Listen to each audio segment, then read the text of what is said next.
It is Wednesday. We are wizards. We are not ducks. And it's time for our weekly cult meeting, Wizard Wednesday. This is Elf. And Dota.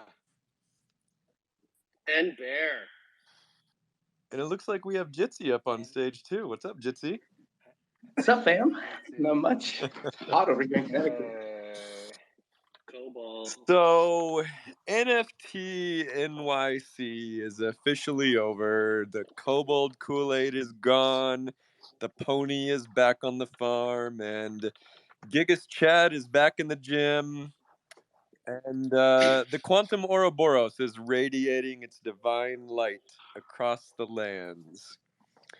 This beast shows us that time is not linear. It is a wheel that cycles and repeats. And it just so happens that tomorrow, June 30th, will be the 1-year anniversary of the Secret Tower opening and the summoning of the wizards. Happy birthday, us. Happy birthday. No, just kidding. Exactly 1 year ago today, the wizards were minted and the Runiverse was born. We have traveled one full cycle. Can you guys believe it's been one full cycle, 1 full year? No, it feels like 3. Yes, it definitely does. 3 or 5 or 10. 3, I was gonna say. I think it's let's multiply that by a couple. Yeah, we were internally building another deck. We've built like maybe 20 pitch decks for various reasons, and we were going over just like all the things we want to put in it, and I was just like sitting back and looking, and just like, how did we do all of this in 1 year? It's shocking. Can I ask what you two were doing at this hour exactly 365 days ago? Oh, I think that I was fixing like Firefox bugs on Windows or something. Yes, it's like we were bug hunting. The fonts don't work on Windows all of a sudden. Yeah, exactly. Yeah, no. Was all the art done? Yeah, the art was done. Yep. The art was done. The collection was done. Yeah, it was bug hunting on the website, and I truly believed in the morning we were not going to be able to launch with the bug-free mint. But yeah, so we've got a lot to talk about today. I want to touch on the comic. I want to touch on just community. I want to talk about a few more party anecdotes. And I want to start off with the biggest thing that's happened in the last few days, which was Beast Zero, the Quantum Ouroboros, which was just auctioned at Christie's. The auction closed. It was amazingly the very last piece out of 24 to close the auction because people kept bidding on it. It was the most bidded, right? Out of all of them? Yeah, it got 23 bids. And the my favorite thing is Christie's had an estimate on it at $35K, and it blew way past that for a closing price of $136K. So yeah, and it's congratulations, man. Yeah, congratulations. I was so proud of you, and like I have felt like for a long time that I think your one of ones are under recognized. So I'm a collector of a few of them, and I love them. I treasure them. I'm just so happy to see your work get recognized in kind of like a traditional auction house. Is just incredible. So proud of you. Well, I mean, thank you, but I feel like it's a win for the whole cult and the whole team. It's it's part of Forgotten Runes. It's part of the Beasts. It's it's part of the Runiverse, and I mean, this is a good segue into like a really important thing that I've really it's really just been driven home over the last week, and that's how important the community is. I mean, the Quantum Ouroboros and really just all of Forgotten Runes would not be what it is without the community. And so, like for me and our team, like last week, of course it was about the party and it was about fun. But we also took a lot of meetings. There was also a lot of business happening. Um, and something that just kept coming up in every talk we had with like money people was one of the biggest things that they were interested in. One of our biggest strengths is the community itself. Um, and it's just like for example, Bear and I were talking to one of the Hollywood financiers, and we were talking about the show and we were talking about Web3, and I was actually wearing one of the Nosferatu fanny packs that Moron Capital put out. Which are amazing. Yeah, yeah, and this guy, so I was like, yeah, did you see this fanny pack? One of our community members made this, and like as soon as he saw it, and then once I told him that, like the whole conversation pivoted, and he was super interested in the fanny pack. And like he held the conversation there for like a good 5 minutes and was just asking a ton of questions about it. He was like, I want one of those myself. He was like, I can't believe a community member made that. Like it suddenly like really like drove home like this whole new level of like community involvement and passion and building that they would make something like a fanny pack. And I really gave it all the context that it needed, but it was like, that was just one example. um and even Realize, who was the buyer of the Quantum Ouroboros. Bear and I had dinner with him and Merlin, and even him, he straight up was just like, the most fascinating about this project is the community itself. um and so it just, it maybe sounds cliche, but we would be nothing without you guys. It's, what would Forgotten Ruins Wizards cult be without the cult? Yeah. um and so, just everybody we talked to echoed this. And it's not surprising, because I'm just going to say it. Our community is the best in the entire NFT space. I mean, show me a community that is more engaged, that is building more, that is creating more, that is living, breathing, and eating magic like the Forgotten Runes community. Seriously, there's no one else. Nobody creates like the cult, and nobody builds like Magic Machine. And also are just generous with one another. I hope you don't, that doesn't mind me outing him because it was a community experience, but I was talking to Red at the party. So if you don't know Red, he was actually the person who minted the Dota Wizard.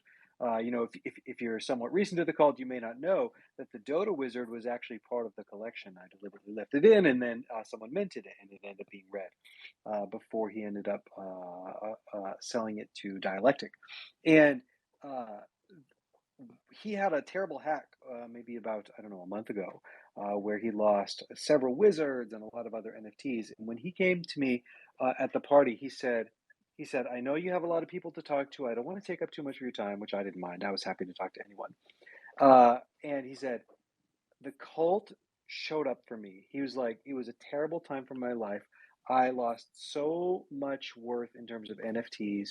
And he named off, I wish I'd written it down, 3 or 4 cult members who came in and either bought his NFTs or they gifted him NFTs. And he said, I was able to like rebuild from basically nothing because of the generosity of the people in the cult. And he was just like, thank you so much for everything you've built here, which I don't feel like I built it alone, but the sentiment stands, which belongs to all of us, which is we have a community that is generous and cares for one another. Yep. It's Yep. hard, it's hard to like convey, that fanny pack, that fanny pack anecdote is like, it's hard to convey what exactly is happening, because that's like part of our job, right? At least like, I know I spend a lot of time trying to like synthesize what's going on, to people who have no clue what Web3 even is. And it's so difficult to like put it into words, put it into pictures. Even like there's a slide with like all these like pictures from the cult art, cult content, and it's like it's not even enough. Like it just, pictures don't even do it justice. So like you guys are pushing us to like figure out how talk about what this thing has become, and it's quite interesting. I think it's hard because it's so new, and no one's really seen anything like it before. Yeah, we just Yeah. got a DM from someone who's like building a brand new game with the Wizards, and our jaws were on the floor as to how like fun this game looked, and like after Dota was like, there is so much going on in the cult, I can't even keep track of it all. Yeah, exactly. I've been feeling that so much with the community. I think another thing that feels really wonderful is like for the first, like reflecting on our past year, I would say for the first like 9 months to 10 months, or actually just quite a long time, I read every single message on Discord and tried to respond to everything and to know everything that's going on. And it just reached like a breaking point where I wasn't able to even read what was going on. And then, we brought on Jitsi in particular, who's helped me with some of that. And then, and now I feel like there's more going on, not just chat, but like people actually doing things that I can't keep track of. Like I haven't read all of the DAO proposals that are coming in. I don't know, like I'll hop into channels where like I used to try to like every single piece of derivative art. Like I would fave every single piece of art that was on Twitter. And like I can't anymore. There's too much. Um, and then I heard through a rumor that like I think it's Emily, like someone's holding like a D&D game for Wizards that I'm only ambiently aware of. I think some people are playing like a hide and go seek witch game. I want to call it with the Witcher, but that's not what it's called. Right? There's like Witch community events. What is it? It's called Witch It. We're playing today, actually. Like up to 10 or Okay. 12 players. Okay, yeah. So Witchit, download Witchit if you want to play. I don't know if you have too many people, but and like and on top of it, it's not only that there's so much going on, but that like the culture of our community is like intact. There's so many discords, NFT discords that I've been a part of, where the vibe is just like toxic or at least tense. And I feel like it took us a lot of kind of um, like personal attention to set the culture right.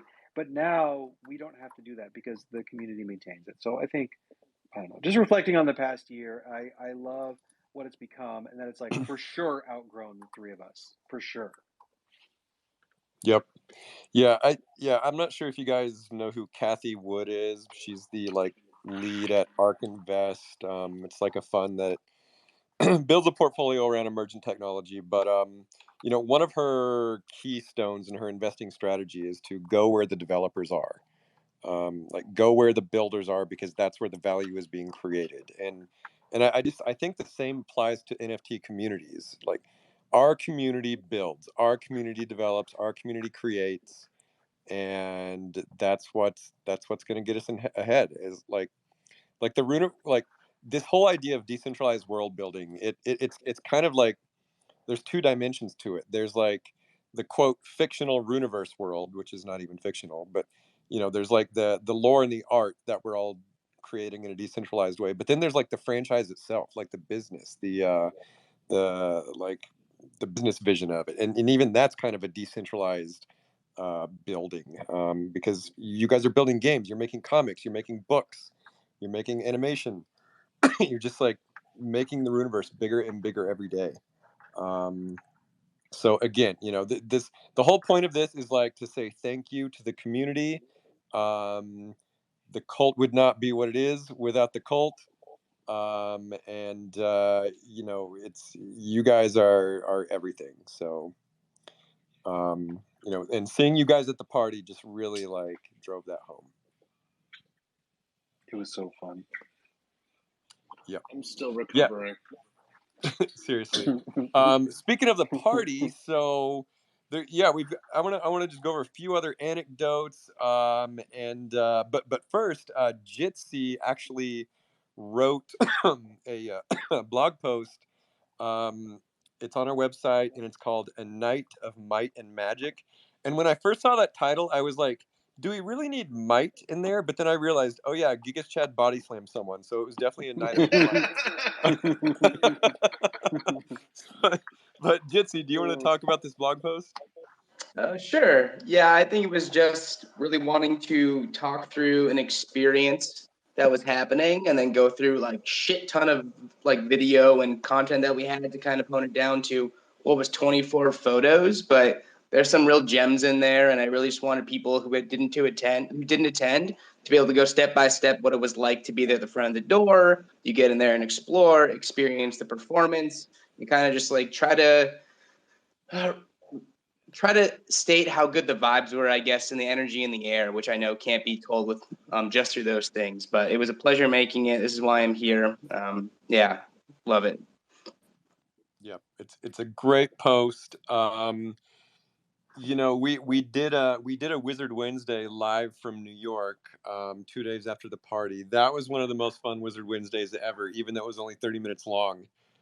But we had a bunch of cult members live with us broadcasting, so that was awesome. And then yeah, if you haven't heard that one, it's on our YouTube channel, the one from last week. And then another fun thing I noticed was Bear and I, you know, we went to a bunch of other parties after the Runiverse party over the next few days, and we saw people wearing Forgotten Runes shirts and merch. Some people, I would go up to anyone who was wearing it, and like some people weren't even in the cult; they just loved the shirts or whatever. So that was awesome. Speaking of merch, Bear, do you want to say anything about like what we're gonna have available soonish? Oh yeah. So so all merch, posters, stickers, everything that was at the party will be available online. I think by the end of the week. Don't quote me on that, but it should be live by Friday, if not early next week. So you'll be in the comic book too. And of course, the comic book is free. If you buy a piece of merch, I think we're including some stickers and comic books too for free as well. So all of that stuff will be up, and I believe it's like I think it's like two pieces of merch are free for anyone who's holding Forgotten Runes token of any sorts, and then purchase whatever is left. But like I think I just like went through and like slashed all the prices. I think again like the merch isn't about making money. It's about getting it into your hands, into everybody's hands. So we're just trying to like cover a cost essentially. And yeah, so all that stuff will be available really soon. Please be patient. Yep. And then another thing that just happened recently was okay. So last Wizard Wednesday, I was like, yeah, Oliver Tree body or Gigas Chad body slam someone. I hope it ends up in TMZ. And then like literally 2 days later, it was in TMZ. How'd that happen? Yeah. I'm Well, gonna. tell us how that did happen, Bear. I don't know. It's just little elves, and there's just magic in the air. I don't know what happened. I'm actually going to text Oliver to see if he wants to come on Wizard Wednesday right now. Is that cool? Yeah, of course.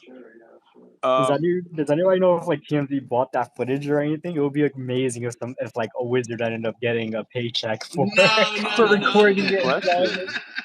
No, apparently Oliver. It was like one of Oliver's dreams. I may be exaggerating here, but what I heard is that it was like one of his dreams, like be on TMZ for something stupid and funny like this. And so I think we may have fulfilled Oliver Tree's dream of being on. And just so everybody knows, it was absolutely not staged.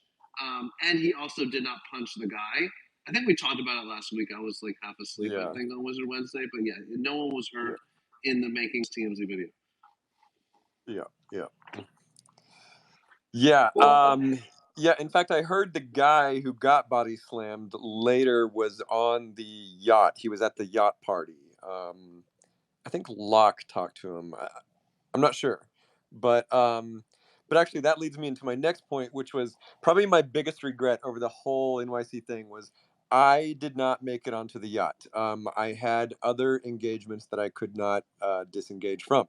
But yeah, I really wanted to be on that yacht. I heard that Dr. Poplovsky did the worm on the yacht. So we got wild. Actually, Jitsi, you were there. Do you want to fill us in on any other highlights of the yacht party? You know, there's a lot I remember about that event. There's a lot I don't remember too. Let's put it that way. You know, from stepping onto it, being able to be on the water with everybody, I really didn't know what to expect entirely, but we got so close to the Statue of Liberty. Music was going the entire time. It wasn't packed. Like you say, yacht party in a boat, you think there's too many people. It wasn't. It was really great. Everyone there was super friendly. A little bit of exhaustion from everybody because we're towards the end of the week, but could have gone smoother. Pizza, cobalt macaroons, along with all you could drink for about 3 hours on the water, was fantastic. I mean, I talked to so many people, and it wasn't as overwhelming as some of the other events I went to, and it was just all around good. I hope everyone had a fun time. Awesome. Yeah, and then another thing we noticed was that there was a lot of cosplay at the party, which was great because you know, I don't think that's a thing that happened at a lot of other NFT parties. Dodo or Bear, did you guys want to say something about the cosplay?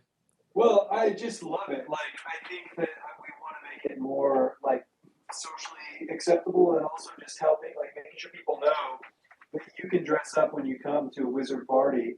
And I also think like, I also think that it would be so fun to have, you know, more tutorials of how to dress up like your wizard, right? Because you know, because some of the parts of wizards are composable, you could imagine some of the costumes can also be composable as well. I forget when we were talking about this. It might have been last week or just yesterday. I just feel like furries, for example, would fit right in to the cult if they didn't hate NFTs so much. Hey, But I'm gonna hang on something you just said, which it sounded like you said you want more furries to infiltrate the cult. Which The one thing Ellsworth throughout that entire monologue. yeah. Which you know, I'm down for. I'm cool with that. No, but I'll pick up where he was talking. I think what we love the idea of playing dress up. We all play dress up. We all did it when we were kids. Some of us still do it now. And I think that's one of the things that like differentiates us, right? You know, it's like people really feel an attachment to their character so much so that they dress up. I had to like talk to silly business people during the party, so I couldn't like have business conversations while I was dressed up as a wizard. But I think I'd love to like lean into that, and we definitely had during a team meeting we talked about leaning into that and how we can help encourage that even more. Well, I mean, also speaking of like business people at the party, that was one of the things that really impressed them, right? Was just like again speaking to the community, seeing how passionate they were that they would even dress up as their character. I mean, isn't there a certain venture fund who was particularly impressed by that? Yeah, no, people, yeah, multiple businessy type suits that weren't wearing suits that were blending in quite nicely. We're just like we've never even seen anything like this. One of them was having you guys had now your you own cut out, Bear. mini. Sorry, someone keeps calling me. One of them was even like you guys are having your own little mini Comic-Con, and that like made me so happy. And I'm not seeing that anywhere else, and I'm not surprised because that's how we do it. It's really cool.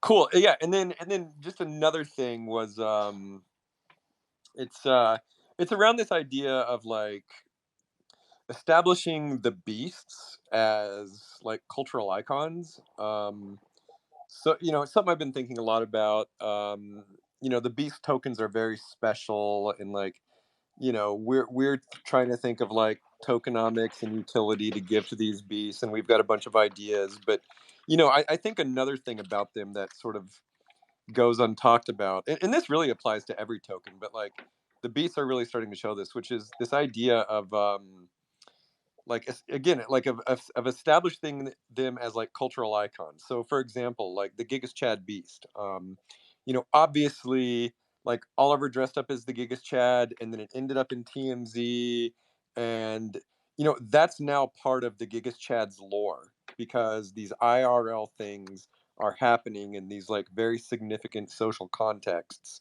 Um, and you know, it's just like adding to the legend that is the Gigas Chad, and you know, the other beasts are doing this too, like the Chimera. The Chimera was actually in the trailer, and it was the first beast to emerge from the gate.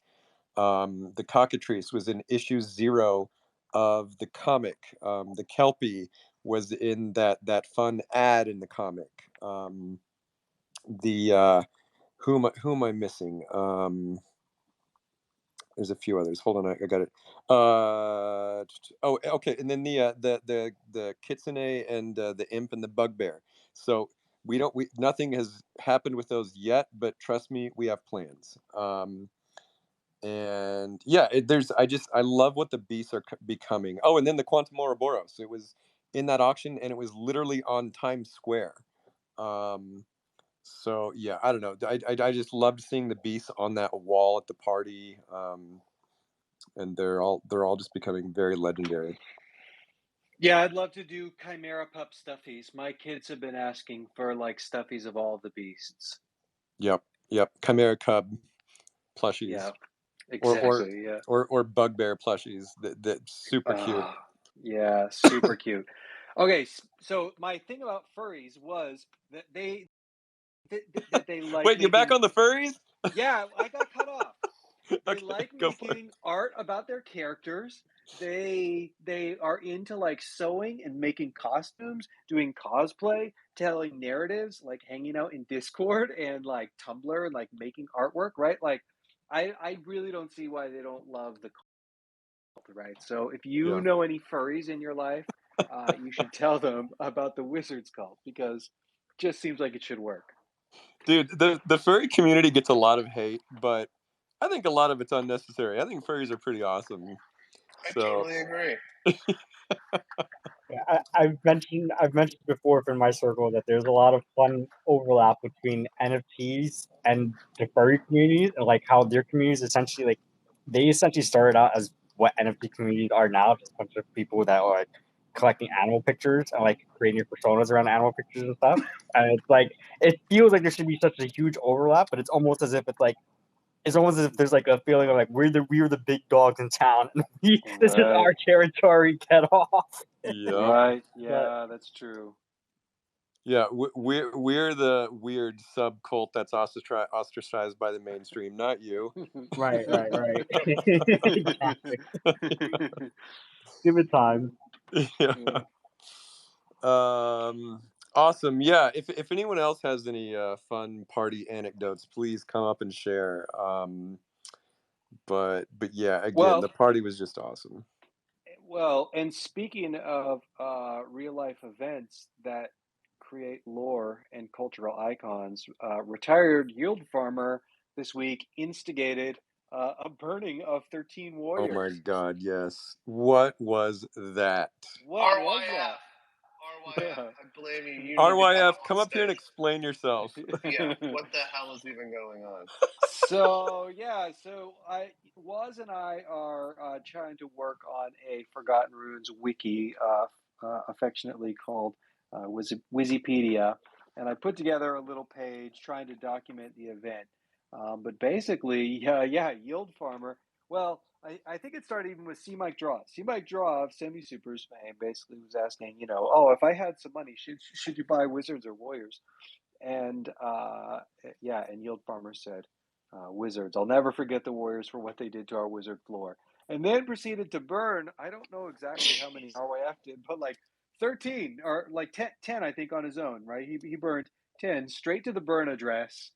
No sacred flame, no website, no nothing. Just like destroyed these warriors. And then he was followed by at least 3 other cult members, but I don't know who they were. So if anyone knows who they are, drop it in the chat and we'll record it. Obviously, he fed them to his beast. Right. That is a good plan, and so it definitely got my mind working to ways that we also might encourage that kind of process. So, what a bunch of degens. Tad, what's up, man? Oh, well, I wanted to mention, I actually got caught up in a little bit of that madness, and I blame all the cult activity over the last week. Finally made it home, and I brought the Omicron with me, and was actually just lying down for the first time that I was going to get some sleep, and I saw all this madness happening in the sales chat, and unfortunately, I got out of bed, and next thing I know, Spike Cleaver of Kobold sent his ass to the burn. Yeah, screw him. To Spike cry Dude, is that when for no real? one makes a kobold bleed their own blood, he was cast into the flames. Oh my god. The Horde don't mess around. No, don't mess with the Horde. We've been together for way too long. We're way too organized. But actually, I think it was a fever dream, and then I woke up and I was like, man, that warrior's gone. You're like, I'm so glad I didn't burn that. Wait a minute. Oh, shoot. I blame RHO. He's made a lot of good decisions. I'll follow him down a few bad ones. NFT enthusiast, what's up, man? Hey. All good, just chilling. It's actually my birthday today, and I just wanted to join and say hi Happy- to everyone. What's good? Hey, we have the same birthday. Do you actually? Well, it's our cult's birthday tomorrow. Oh, so- damn. Very close. Awesome. Yeah. Damn. Cool. Wow. Good to see everyone here. What's up? Yeah. Hey. Hey. Oh, Natrix, what's up? Matrix, yeah. Hey, so I wanted to talk to everyone about this little art exhibit I've been curating, that I've been trying to make happen for a while. So if you don't know, I've been an artist in this space for almost 2 years. And so there are tons of artists who I'd love to help bring into this community. And so I've been starting with 5 artists who I chose, who I know would be a great fit in this community. And I gave them the prompt to make magical art, whatever that means to them. And so they will all be getting warriors in exchange for just creating. And then I will put it into a little Crypto Voxels online gallery. And the goal of this is to both bring new and like a diverse group of artists into this cult, and also to create new connections with them, and like hopefully find them new collectors and like maybe potential commissions from you all. So there, it's almost all ready to go. I'm waiting for one more to submit, but they're all like really amazing artists and like some OGs in the space, and I feel like they could contribute a lot. So I hope I can keep doing this, but yeah, I just want to give everyone a heads up that this will be ready soon. I don't have the exact date yet because I'm still waiting on one of them, but yeah, so when that does happen, I think it would be awesome if we could all support their art and like give them a nice welcome. Awesome. What's the best way that we can support them? Are we picking people and are we buying their artwork directly, or are they doing commissions? How does it work operationally? So for this, I just asked them to create a piece, and just in exchange for that, they're getting a warrior, and then it's up to them. I think they'll all mint it, and like because I wanted them to be able to set their own prices. So like these magical art pieces that they made initially, you guys will probably have the opportunity to collect them if you like them, and then like also it will just be an introduction to them. So if you like their style, then you can commission them more. But yeah, so these pieces should be all for sale. All right. Thanks, Natrix. Awesome. thanks, Thank you. Matrix. Very cool. Yeah, and a lot of them I know already love the Wizards and have wanted to be involved for a while too. So I think it would be a good fit. Lorepunk, you there? Maybe not. Oh, she'll get Lorepunk. up here. So while she's coming up, I've added a bunch of like cool cult content up in the shared tweets in the space. So for example, you can see the Kobold Macrons from the Wizzy Yacht Party and there's some like great cult content there. Of particular note is the Runiverse game. I hope that everyone was able to find all 100 frogs. I don't know the actual final numbers. Do we know the final numbers of how many people even found all the frogs? I think it was something like, well, at least the top 25. But Yeah, I don't know, but speaking of the Runiverse game, we were gonna have the creative director from Bisonic on today as a guest, but I think we're gonna try to do him next week, and he would know the answers to all that stuff. amazing. The game Could is I really ask you a shaping quick up. question on that? Absolutely, yeah.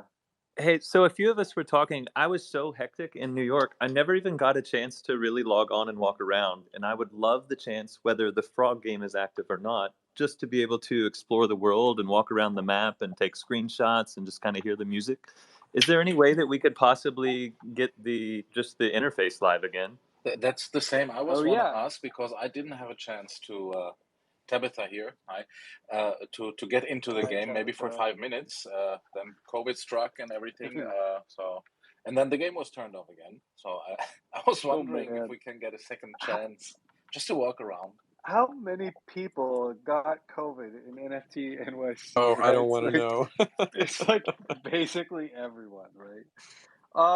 Okay, yeah, we will chat with Bisonic, and I know that we for sure want to get it back up and running again, but they're working hard at work to kind of build out the world, make it even more detailed, building out armor and weapons and battling. So for sure, the time will come when we'll be able to use it, but I don't know that we'll be able to get it back up this week, but we can ask. Jitsi, do you know anything about that? Sorry, repeat that. For what? Do you know if like just the demo is playable like right now or anytime soon? No, they took it off. They took it off. They took it off for sure, but I remember, Okay. I don't know who I was talking to, but it should be easy to put back up and just not have a contest embedded into it or something. So we could probably have discussions soon and try to get back up. Gotcha. Okay. Cool. Margaret, are you able to, Lorepunk, are you able to talk? Yeah. Hey. You always need to give me a few minutes because it takes a while to load the audio. So Got it. yeah, and that's just my phone being fun. I'm really happy to wait in the queue because I just wanted to offer some cult content, and I have a couple of options for you. One of which is a poem about the Runiverse, and the other one is a new song. But it's only 22:38, so I'm happy to wait. Oh, okay. Let's do it at the end. I love going out with the Margaret song. Me too. And I think also Tad has some lore. I think Tad's reading lore today. I could be wrong. Yeah. Okay. Yeah, but I can, of course, just cue me in whenever I'm ready. Whenever you guys are. Okay. Okay. Great. I think RYF is up here to explain this burning nonsense. Explain yourself. Actually, on advice of legal counsel, I declined to explain myself. That's the most RYF thing I've ever heard in my life. I'm actually here on behalf of the council, if I may have a moment to speak. Absolutely, of course. So, as many of you probably remember, a while back, the community voted to send 20 ETH to the Ministry of Art, comprised of myself, Maddo, Chuck, and Dota, at least for the time being. And I'm pleased to announce that we're ready to kick that off. What we're going to do is we're going to split the 20 ETH in half into two 10 ETH pieces. We're going to have a window for each of those. Each window will be 3 weeks long. During that window, we're not going to vote on anything that comes into us. Our logic is that at this point, we have no idea what kind of proposals we're going to get. And so we don't want to, approve everything. And then maybe at the end, once our budget is spent, a great proposal comes in and we have to wait until the whole cult votes to send more funds to the ministry. So we're going to use these windows to just wait and see what comes to us during this period. Use it as a learning experience and adjust and pivot as needed for future windows, and get a feel for the scope and frequency of proposals that come within, a 3 to 4 week period. So you guys can go on and start submitting proposals right now if you have any. We have a link to a Google form on the Ministry of Art Notion page, and shortly we will be publishing the criteria we're going to use to judge the proposals. And as we start voting on them, we're going to post archives of how each of us votes to provide transparency. That's amazing. I heard nothing about an explanation about the burning. I plead the fifth. Yeah, that's Fair good, enough. though. Richard, you're from you mentioned you mentioned a form, right? I'm sorry if I missed that part. That we have the form created that we're going to be pushing out for people to fill. Yep, the form is live as we speak. Awesome. Yep. But yeah, hit us up if you have any questions or feedback. Yeah, and please do not be intimidated or anything to fill out the form. This is specifically to enrich the cult with more content. If there's something that you guys feel like you want to be made, like, if there's any kind of illustrations or anything that you feel, we more than encourage you. Go ahead, please fill out the form, and just try to make your dreams come true, or make our dreams come true too. So. Yes, that's what we're here for, to make dreams come true. Damn right. I'm trying my best to give them a good image right now. And with that, I think I'm out for the day. Okay. Bye. Alf, check your DMs, by the way. Hi, Warder. Hi, Warder. Oh, hold on. Oh, sorry. Okay, can you hear me? Yeah, I can hear you. Hey. Okay. Perfect. Hey, yeah, I just wanted to talk just so briefly about, also I'm going to butcher this because I don't know if it's French or Spanish or English, but the Atelier from Oz, you shared my piece from it. And I know he just opened up the second, visit to the Atelier. And if anyone is looking for like a cult piece, or any sort of art commission, I think I highly recommend it. It was like a very cool experience. I won't say too much, but it was like a very kind of, for me, a personal experience. And I got to really think deeply about the kind of art I wanted created. And then it just so happened that my wizard fit into that. So if you want to support a cult member, obviously everyone, or I won't speak for everyone, but I think I can speak for everyone when I say we all love Oz. And I think that this new thing that he is doing is really neat. And I would encourage you to bid if you can. Awesome. Yep. I will confirm that we all love Oz for sure. Yeah. I mean, he's the cover of the Book of Lore, so. Yeah. Or Meeple Dad, hello. Yeah, we'll come back. Yeah. Hey, how's it going, everyone? What's up? Hello. So happy to be here. First of all, big thanks to everybody who commissioned art for my little Bam Bam yesterday. She was making art all day long, loving her life. So she's so it's good. the whole team. You want to say love hi? it. Okay, hold on. She's gonna say hi. 1 sec. Oh, I love Okay. it. Bring her up. Yeah. Hi. Hey. Hey, what's going on? This sounds like. You're on stage. Everyone's listening. Oh. Thank you for your wizard artwork. Well, Thank you for great. the art. You're welcome. You're a great artist. You're very talented. It's super fun. So I just wanted to quickly say thank you so much to everyone who had a chance to sit down with me last week in New York, get some just fireside conversations in. These are going to turn into this sort of mini series, Tales for the Tavern. and just sort of conversations with cult members from across the board about who they are and what they do. The very first one is an episode with Two Crows, and it comes out in 14 minutes. Amazing. So yeah, you can find that on Spotify or my Anchor.fm show. I'll drop that all in the Secret Tower and tweet it out and stuff once it's live there. And go ahead and check it out. Say hi. Me and Two Crows had a great time, and then hopefully I can get my get me an Elf's chat done up by next week. So that'll be, and this should be like a weekly on Wednesday afternoons kind of a thing is the dream. So thanks so much. Yeah. So that's Meeple Meetups is the name of the overall show, and then this is Tales from the Tavern is going to be the specific bits with us. Super fun. I feel like we are like starting to have an entire slate of shows and programming that we have nothing that like the cult is completely powering. Yeah. Oh yeah. Somebody said there's more on Mondays. There's Coffee Tuesdays. There's Wizard Wednesdays. And there's a Thursday and Friday show, but I don't know what they are. Somebody knows. I think can fill me in. I think I'm gonna call like Comcast and see if they want to give us their own cable channel.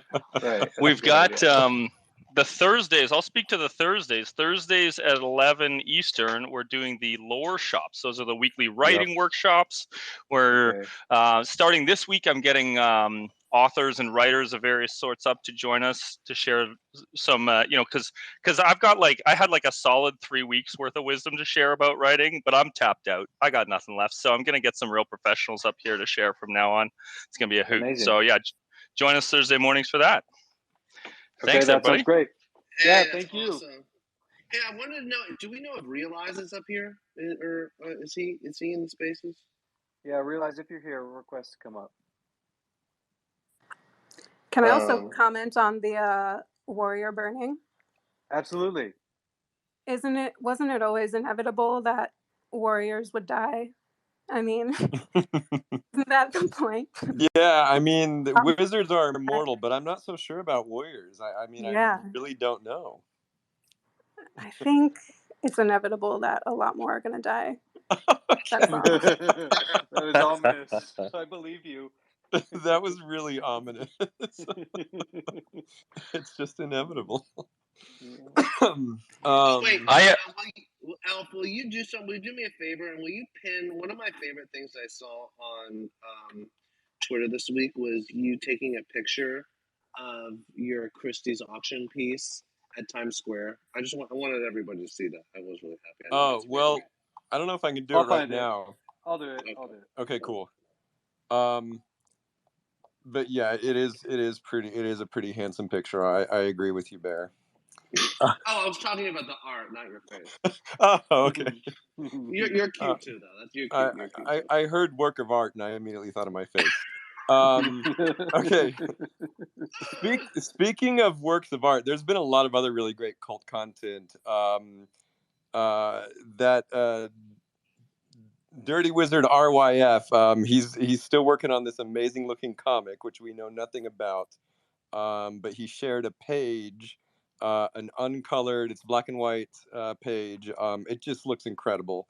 I can't wait to see this comic. And this is just this speaks to exactly what I was talking about earlier about how our community builds.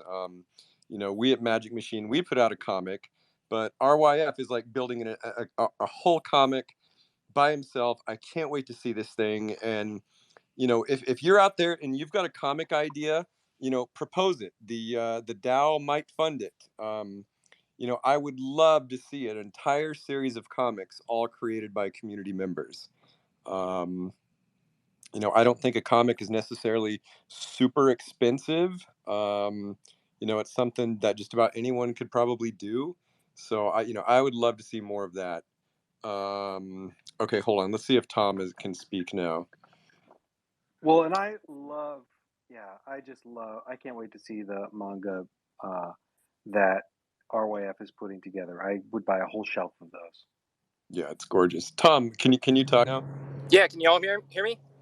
Yeah. There All right, so Strap in. just real quick, congrats to the team and Magic Machine, all the other Wizards. The party was phenomenal, and it was a pleasure meeting you all in person. And I can't tell you how many times I heard, "Wow, you're not an asshole." So, so I apologize to those people who only see the asshole side of me. Anyways, real quick, Night Owl Birdman, quick shout out, launched a video. Amazing animation for the Dragon Balls. It's kind of a in the Runeverse with the Moron take, a little gamified NFT thing we're working on. You mentioned the fanny packs. Just wanted to give a shout out to Dragon Designer Jr. His handle is @DragonDesignerJ. He's a phenomenal designer and leads up our fashion division. What we have pinned in the spaces, you'll see PVA is doing our, speaking of your comics, he's got an MCP deal, which is kind of a play on the SCP universe, which is a shared lore building thing. So that's going to be fucking amazing. Yep. And then our boy Castamir's working on that comic with him. Malleus and Noodle Arms working on the website. Shout out to them. Slim is having a baby soon, as always bitches about never getting a shout out. So what's up, Slim? And then look out for more collabs between us and other Wizards. Special shout out to Two Crows, and thank you for having us on Meeple Dad. If I missed anyone, I love you. I'll stop taking up your time. Bye. Love you, It was so Love you, Tom. wonderful to have you and the other folks from Moron Capital at the party. Just brought such good vibes. Like, you crowd surfing was really one of my top moments of the night. Like, Agreed. I'm still grinning thinking about it, and everyone from all affectionately the Morons are just so wonderful. Noodle Arms has the exact opposite of what you would think given his handle. His arms are as thick as my legs. I mean, they are just so friendly. It was just great to have you there. Also, Tom, I never thought you were an asshole, so I was not surprised that you were a nice guy in real life. No, not at all. I was actually kind of disappointed that he wasn't an asshole. He was too nice. Yeah. No, but what I will say is everybody's talking about the fanny packs, Tom. So if you guys want to get broader distribution, just snap some pics and we'll put them up on the new store that we're putting up later this week or beginning of next, and we can just do a pass through or whatever you want. But everybody loves the Nosferatu fanny packs. Awesome. And we love the cult. Yep. Awesome. Yeah, it's a powerful combo. Moron Capital and Forgotten Runes. I mean, are you kidding? Watch out. Yeah, we're like the Adult Swim sect, Yeah. After 10 p.m., we can say whatever the hell we want. But for the PG stuff, don't invite us. But no, you mentioned another thing that I want to give an appropriate shout out to, which is the PVA.eth comic, the Magic Containment Paradox. This thing just looks freaking awesome. I can't wait to see more of that. Yeah, such good cult content. But yeah, it looks like we've got about 5 more minutes. Tad and Margaret, you guys have lore read / song, correct? Yeah. I've got a pretty long, drawn-out story of Ghost Eater, Kobold of the Technochrome. So it's going to take me a minute to get through it here. Anyway, if we want to, do we want to transition over to lore time? Oh yeah, let's do it. Yeah, let's Don't do get it. us so excited. You just told us your story's too long. No story's too long. I can't wait. It's not too long. It's just it's a fun story to tell. Before I do get started, I want to do one shameless plug. I think you guys have probably seen several pieces come out recently from a group I'm helping work with called The Real Pixel Shop. We brought out a little Good Morning Gully Kobold this morning. We had Dane, who attacks the gate and releases the dinosaurs, and then JP16 has a really cool one where his flame head is walking through the blizzard and then lights up his flame head. But we're working on a beast commission for Blocko that I'm really excited about how it's going, but really love just making all this cult content. It's just so fun being involved in any part of it. So if there's anything that we can do for anyone else, feel free to reach out. We're actively collecting new pieces as we speak. Love Amazing. it. Thank you, Tad. All right, and without further ado, let us lead into who is Ghost Eater Kobold. So the lore of this kobold was written essentially from the perspective of a person. I just imagine kind of maybe a drunk at a bar sitting looking next to the person next to him who's just talking about this magical magician that seems to be so mythical that they can't even understand who he might be. So who is Ghost Eater Kobold, you ask?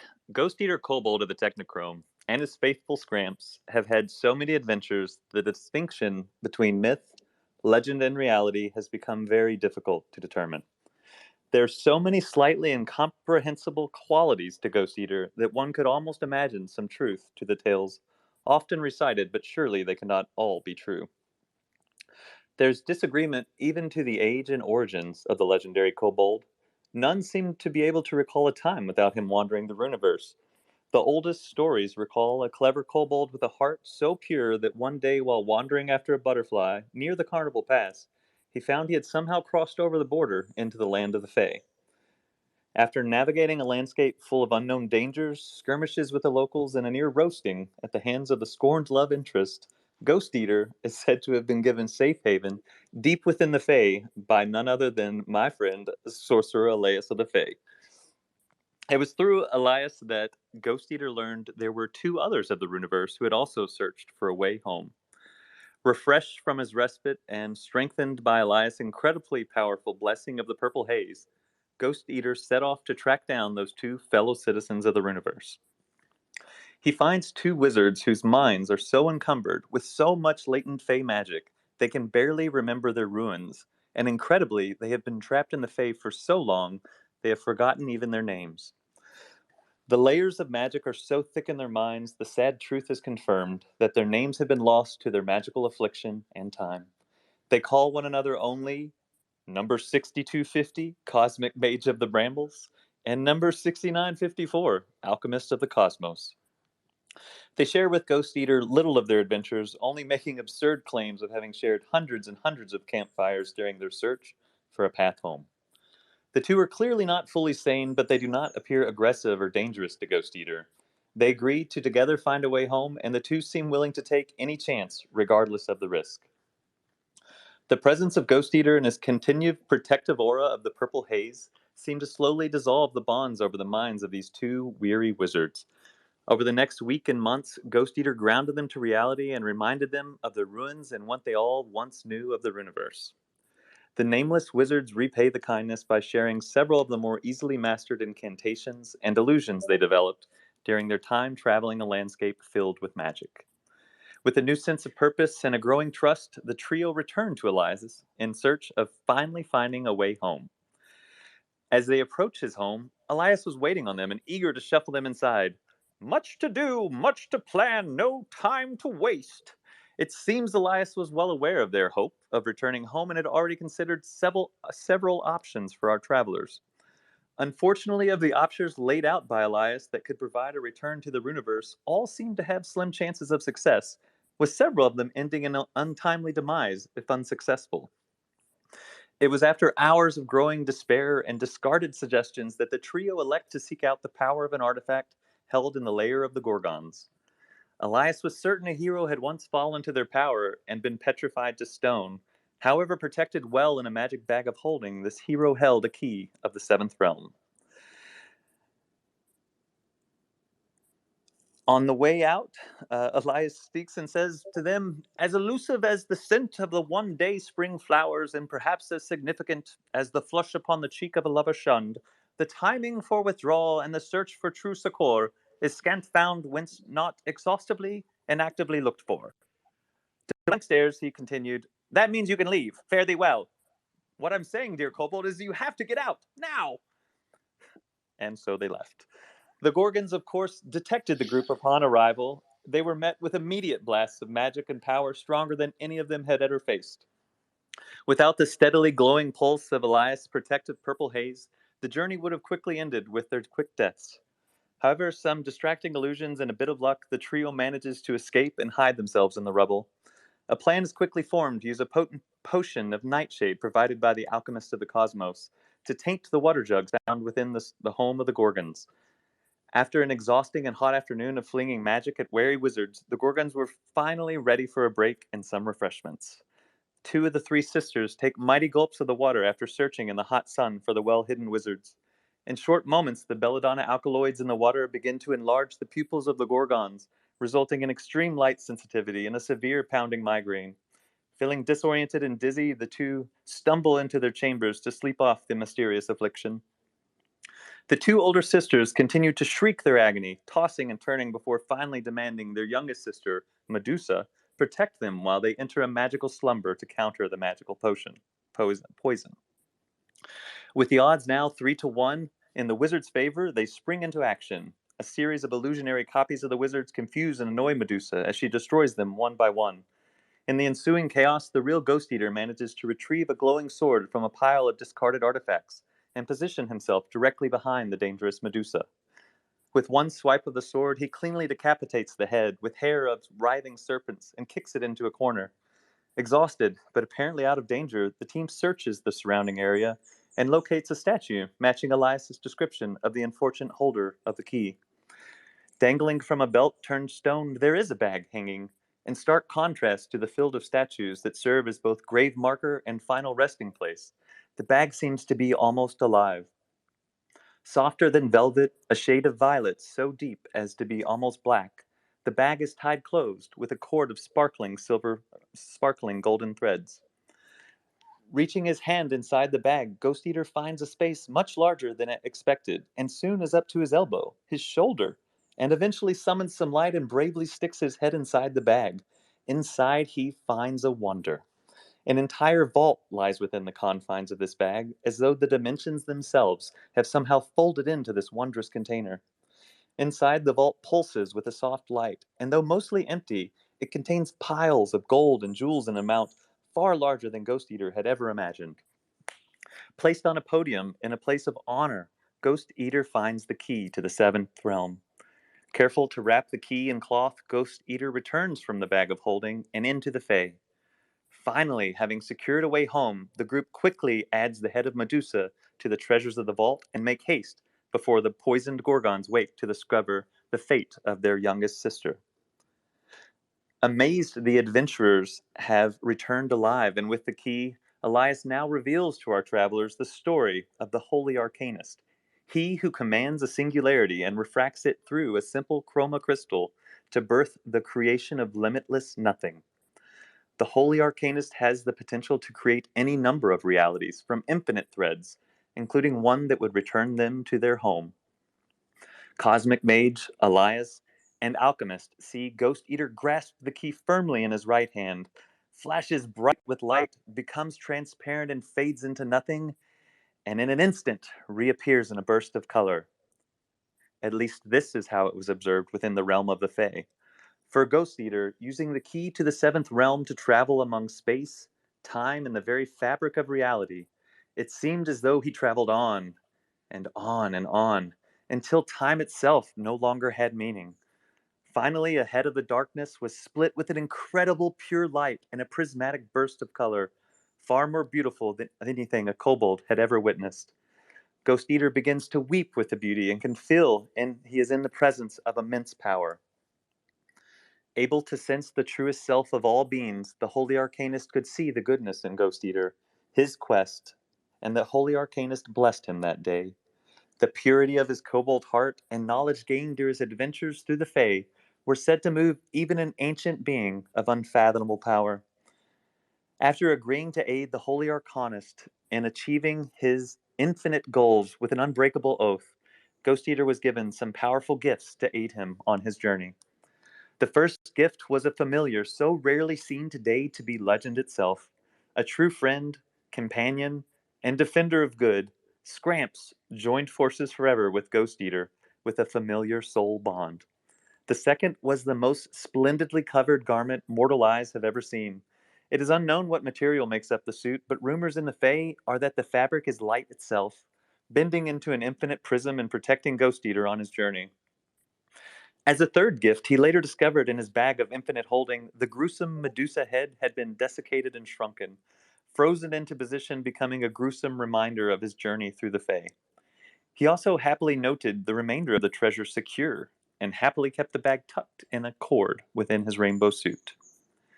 If you have doubts, traveler, you need only look to the glyphs found in the toadstools that clearly depict the triumphant return of Ghost Eater wrapped in his rainbow and showing his battle prowess through defeat of the mighty Medusa. Such is the presence of this intrepid traveler of the world, a continuously shimmering and mesmerizing prismatic rainbow of fabric, or if the legends are to be believed, a rainbow itself, softly pulsates in the presence of Ghost Eater. Reflective surfaces sparkle and shine, flowers stand taller, and even the sky itself has become to be more blue when held in his gaze. While there's much unknown, the one thing that can always be trusted is Ghost Eater Kobold will always show up in the time of greatest need, and he will stand as a light against darkness as long as he has the strength to continue. Fear not if you see a swirl of colors and lights on the horizon in your time of need. He nears. That was one hell of an origin story for Ghost Eater Kobold. Amazing. I was so scared halfway through that I'd just been rugged, because anytime I get into any interesting conversation, I just ghost out. So I'm so happy we got to get to the end of that story, and I got to share so much of that with you all. Yeah, no, it's great. I loved that you used Wizard Zero in it. And you used Sorcerer Elias of the Fae in it. I love that Scramps was in it. Yeah, really well done. That wizard is really a special wizard. I've been looking at it as you've been reading, and it's pretty unique. He's an extremely unique wizard. Definitely one of my favorites, but his legendary status is growing on me just through his interactions with the cult and the commissions I've been able to grab. I think I dropped a few of them in there, but truly a beautiful and really fun character to explore, and to be able to kind of get him out in the world has been just a joy. That's great, man. Yeah, well done. Scrimps is my favorite familiar. Oh, I love it. That might have been a bit of it for me. I mean, the Kobold has always been my favorite. The Rainbow Suit, so incredibly rare that when it came up, I had to have it. But the Scramps was the seal. With all of that combined, it was like, oh, it's just too perfect. I mean, he's just such a lovable character. He had to be mine. That's great, man. Awesome. Well, yeah, thanks, Tad. Margaret. Hi. How are you guys Hey. doing? Good. How you doing? Good. I'm doing good. So thanks very much. I've got a new song. Some of you may have heard it, but I just wanted to sing it on here. Magus Wazir actually commissioned some lyrics for me that he put to a kick-ass metal song. But as I write lyrics, it turns out that I always get a melody with them. And that melody, wasn't used for this, but it kind of warped and changed. And I wrote a song to go with it, which is, about somebody who doesn't like Magus Wazir very much. I personally love Magus Wazir. I know it's like impossible to consider, Excuse me? Oh, well, yeah. But hey, it's lore, man. It's you gotta have some dramatic tension. So It's true. I just wanted to sing you folks this song. And yeah, here we go. Okay, Magus Wazir, close your ears. Yeah, that ringing sometimes I can understand. Yeah. Well, the first words will inform on that. Here we go. Okay. I never fancied the ringing of bells, made me run off and hide, whom I draw up alongside. I never fancied the ringing of bells,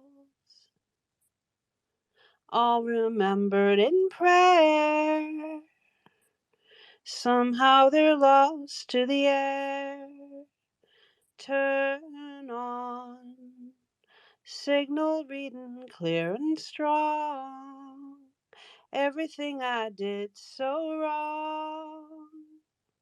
And I think that I knew you before. Throw long, cricket by quiet pond.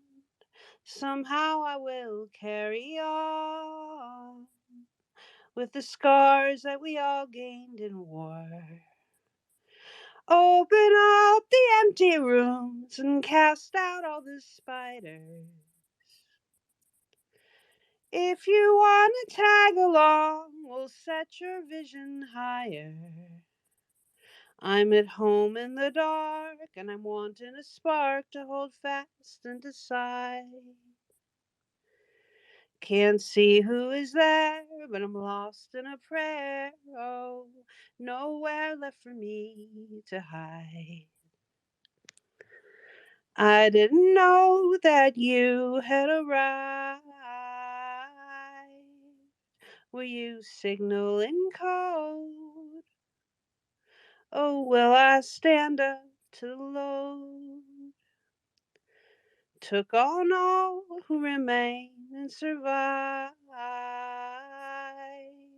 Did I give you a scare? Oh, I was just lost in a prayer. Hold on as the wheel is moving on. Grasp it with a reckless song. Oh, I think that I knew you before. Stay strong. Magic in the day all along. Everything I did so wrong. But you stand up and want a little more. Open up the empty rooms and cast out all the spiders. If you want to tag along, oh, set your vision higher. I'm at home in the dark, and I'm wanting a spark to hold fast and decide. Can't see who is there, but I'm lost in a prayer. Oh, nowhere left for me to hide. I can't even remember my name. Were you lost as a child? Discovered in rhythm and wine. I can't even remember my name. In politeness to stare, I can't even see who is there. Open up the empty rooms and cast out all the spiders. If you want to tag along, oh, set your vision higher. I'm at home in the dark, and I'm wanting a spark to hold fast and decide. Can't see who is there, but I'm lost in a prayer. Oh, nowhere left for me to hide. Open up the empty rooms and cast out all the spiders. If you want to tag along, we'll set your vision higher. I'm at home in the dark, and I'm wanting a spark to hold fast and decide. Can't see who is there, but I'm lost in a prayer. Nowhere left for me to hide. Thank you very much. Wow. Incredible. I have Thank you. goosebumps. Thank you. Love you guys. Congratulations on all the ass that you're kicking. Oh. Love. What a great way to wrap it out. Oh, that was awesome. Oh, That was thank so, you so so beautiful. much. It was beautiful. Thank The only you. one who didn't like that was Waz. I'm in Not trouble only was now. it lyrically beautiful, you can even hear like chord substitutions and variants just in your singing one melody by yourself. It's just incredible work. Yep. Thank you. I want to give a shout out to Spuzz, SPZ. because he and I have completed the first song about Chimera, and we're just waiting for Ryan to get back on that, and then that will drop. And Spuzz is just the most amazing composer and arranger, and it's been an honor to work with him on that, and hopefully we'll be doing some more in future. What are those bells? Is that where you live, Lorepunk? No, that's No, actually that Those is are not. Runeverse bells. That's They're signaling the beautiful. ends from the quantum downs. Yeah. The bells, yeah, the bells are coming from the quantum downs. So that means, does anyone else have anything else to add? Oh, there's nothing before you we can sign add to off? that. There's nothing you can add. Awesome. Well, this has been Elf. And Dota. And Tad, Bear, Jitsi, Matto, Meeple Dad, Lorepunk, Natrix. Channeling out from the Quantum Downs. GN, everybody. See ya.